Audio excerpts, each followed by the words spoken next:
Vamos a presentar el informe final de auditoría del conjunto residencial. En el alcance se analizó la documentación física suministrada desde el mes de marzo 15 a abril del 15 del 2019. Se encontró únicamente los comprobantes de egreso y las actas de asamblea. Información suministrada para la administración actual y uno de los miembros del Consejo de Asamblea. En cuanto a los recibos de caja, se tiene en cuenta bajo medio magnético, al igual que los movimientos contables, información que se maneja bajo el programa Cisco. El objetivo es dar a conocer a los miembros del Consejo y residentes del conjunto residencial un análisis confiable y veraz sobre los manejos positivos y negativos, sobre los encargados actualmente como los administradores, el contador y el revisor fiscal, de los recursos entregados como pago obligatorio de la cuota administradora mensual. En el enfoque, el proceso de auditoría se inicia con un análisis del balance del año 2017.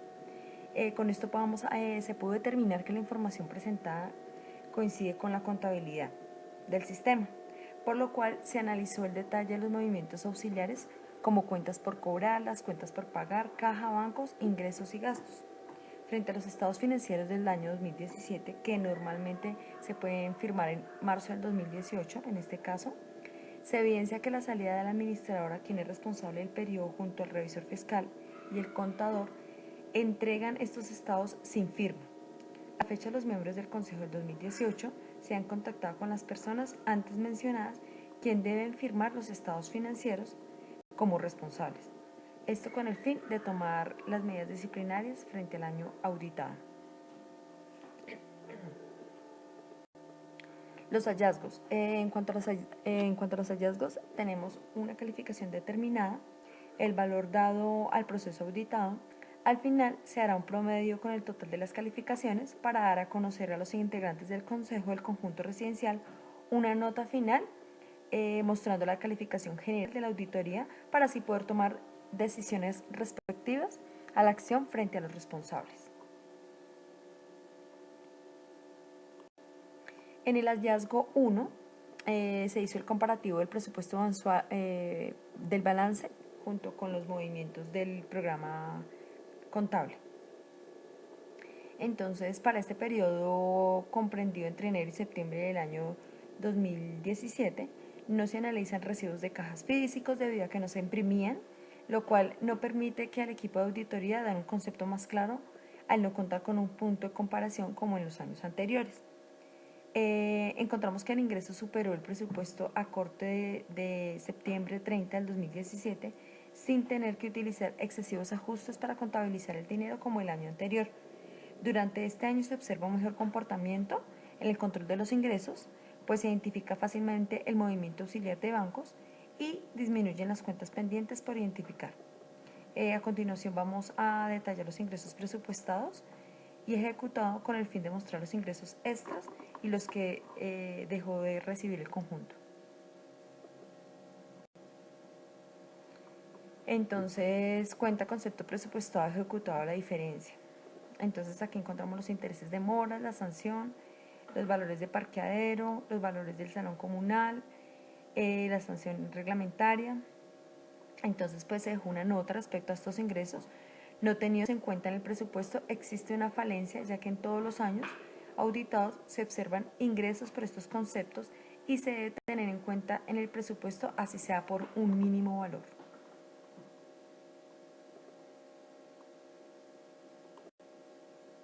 Respecto a la póliza de áreas comunes, se evidencia un mayor valor cobrado a los residentes, teniendo en cuenta el presupuesto por 14.932.500, pero la facturación se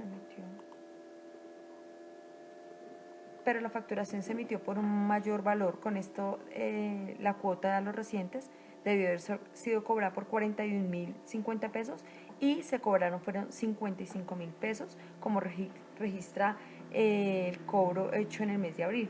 Al comparar los ingresos presupuestados y en la cuenta de arriendo, se evidencia que no se facturó el mes de septiembre.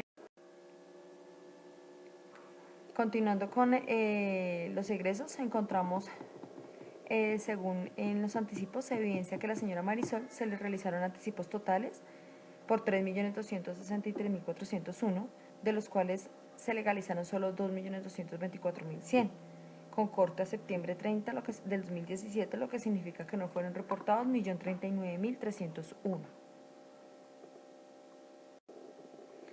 En el hallazgo 3, uno de los rubros pues, más importantes para este año fue el sobrecosto de la obra de arreglo de la fachada. Entonces, pues, inicialmente se tenía un costo de 60.800.000, en el cual sería asumido por los residentes por 48.640.000 y un 20%, 12.160.000 por la administración. Como se pudo observar en la cotización entregada por el señor Giovanni el 1 de abril del 2018, al verificar las actas se encontraron en la lectura de las mismas que se cometió un error con la cotización. Entonces el revisor fiscal sugiere al contratista que porque no cobraba anticipos, razón por la cual los residentes lo eligen, pero la administración no tenía claro que se debían asumir riesgos en la contratación y establecieron adecuaciones no contempladas, por lo que la obra aumentó 73.827.000, generando una diferencia de 25.187.000 pesos que no fueron presupuestadas. Referente al pago de la obra, se encuentra un documento firmado por anticipos equivalentes a 42.395.472 hasta el mes de abril, en lo cual coincide con los egresos. Pero al verificar los pagos totales realizados al señor el 30 de septiembre de 2018, se encuentra que se habían pagado 67.532.772, quedando un saldo a pagar de 4.817.688. Finalmente, en este caso, el informe de marzo del 2018, la administradora Jimena menciona en sus logros llegar a un acuerdo con el señor Montilla y descontar 2 millones del valor final de la obra, información que no es real al comprobar en los movimientos de las cuentas por pagar, pues esta condonación nunca se aplicó según fueron los movimientos contables. Finalmente, en el hallazgo se evidencia en el periodo del administrador la señora Marisol realizando transferencia por 2.008.000 pesos a la señora Isabel, empleada del aseo, en su momento quien, según un documento no muy claro para el equipo de la auditoría, fue autorizado por el señor Giovanni, que fue el de la construcción, como abono al pago del arreglo de las fachadas, mostrando una práctica indebida, ya que este tipo de saldos de dinero están afectando la cuenta final por pagar al señor Montilla. Entonces, pues dentro de este año se encontró un informe entregado por Jimena, que es la administradora, con respecto a este mes de marzo, donde expresa los logros obtenidos durante el último año. Entonces, pues los logros al comparar la información contabilizada no fueron aplicadas como ella lo indica en su informe. Entonces, aquí encontramos 3 de los que no fueron aplicadas en el informe que ella determinó que sí se hizo.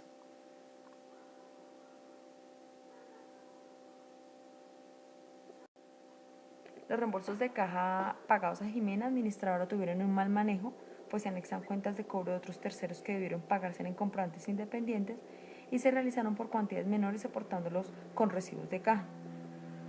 Se encontró un ajuste hecho en el 30 de diciembre del 2018, entonces se genera una reclasificación enviándolas a la otra cuenta, que corresponden a cuentas pendientes por identificar. Entonces, este valor, ¿cómo ha sido manejado? Ya que contablemente lo está llevando como si se debiera cobrar y no cruzó con la cuenta por pagar del residente. El diagnóstico para este año se da una calificación baja debido a los malos manejos en las salidas de dinero del conjunto, aunque el ingreso recaudado fue reportado y superó el presupuesto. Se debió establecer un precedente al conocer que la administradora Jimena estaba utilizando su cuenta personal para retiros inapropiados, aunque contablemente se registran las salidas, no es prueba suficiente para creer que ella no utilizó estos recursos como propios al tener en cuenta que los comprantes de egreso no tenían soportes.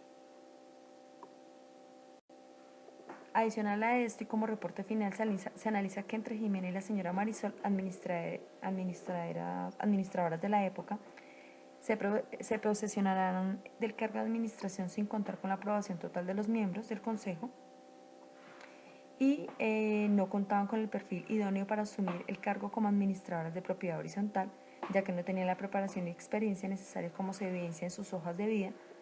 Esto fue detallado en el informe del 2016 y la señora Marisol súper feliz daba atención telefónica en servicio al cliente y en educación de profesión es pedagógica infantil.